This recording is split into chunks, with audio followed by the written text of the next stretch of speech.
Sveiki, su jumis Sumuštinių klubas ir noriu jums priminti, kad visai greitai įvyks Lietuvos sumuštinių čempionatas, kuriame dalyvaus ir mūsų draugai Žemaitijos pienas su savo varškės kremu Beladeta. Beje, šiandien būtent mes ir panaudosime Beladetą mūsų seselės sumuštiniui. Taigi, jam mums reikės jau minėtos Beladetos, pomidorų ir juodos duonos. Visų pirma, paimkime duoną ir ant jos užtepkime ploną sluoksnį Beladetos. Varškės kremą kitaip. Visai nedaug, tik tais tam, kad priliptų pomidorai. Ir nežant sumuštinį prie burnos, nenukristų. Tik tiek.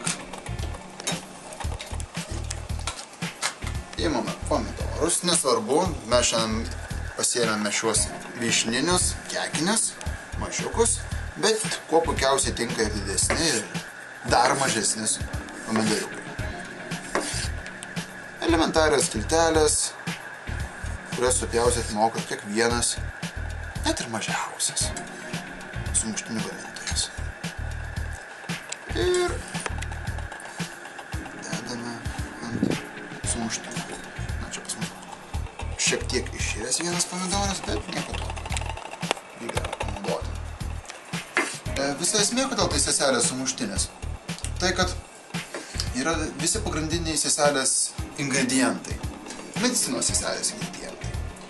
Jinai miela ir šilta kaip ruginė duona, tik ištraukta iš pečiaus.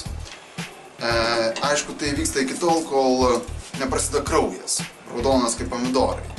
O kraują mes išvysime tik tais tuomet, kai seselė išsitraukia švirkštą. Štai čia vėl suveikia Beladeta, kurios mes pripumpavome į šį švirkštą. Taigi, imame švirkštą, aš naudoju 20 ml ir paišome ant pomidorų.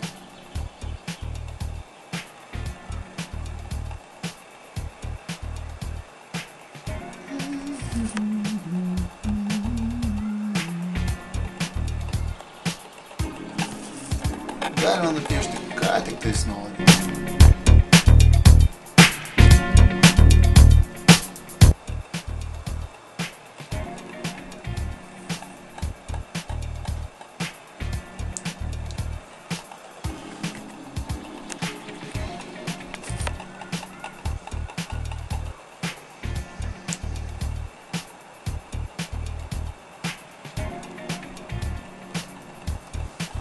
Taigi, skanaus!